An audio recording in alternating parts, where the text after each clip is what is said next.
同你講呢啲配置單100幾萬嘅車，一年蝕10幾萬呢，同你買架10零萬嘅雅閣一年蝕萬零蚊一樣嘅啫，好保值啊！而家17000公里，23年12月份上牌嘅 Taycan， 呢架叫 Cross Turismo， 唔好叫佢獵裝啊，叫跨界旅行車。你見唔見到條輪眉咁大嚿黑色喺度嘅？亦即係話波子係認為佢要兼顧少少非鋪裝能力嘅。我同你講呢啲車嘅賣點係咩呢？就係靚。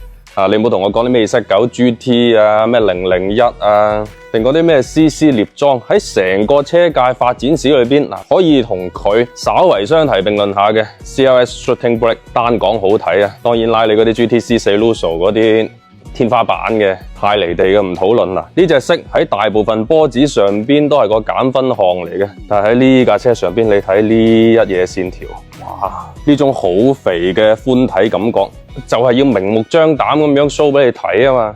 咁前邊呢，真皮都係冇選到㗎，不過呢啲車身同色嘅細節呢，波子係好貴嘅，波士都係冇嘅。你以為呢隻門冇使到錢啊？睇細節啦，電接鏡啊，黑色嘅門拉手啊，都係要錢㗎。裏邊大體就係個 SC 嘅啫，咁出邊有電動充電蓋啦。隻鈴原先選咗20寸嘅，不過舊車主又升級咗一套更大、更誇張尺寸嘅原廠 feel 嘅鈴係咪原廠？大家自己嚟判斷啦。反正你揸1萬幾公里仲未斷嘅，斷估玩得起呢架車嘅人呢，就唔會買啲500蚊4隻嗰啲㗎啦。23年上牌17000公里，車況新車係點？而家就係點？車衣唔單止出邊有，連裏邊呢啲飾板都貼埋嘅，66萬8，千祈唔好賣咗再叫我揾啦嚇，我真係揾唔到呢啲，有係有，冇冇㗎啦兄弟。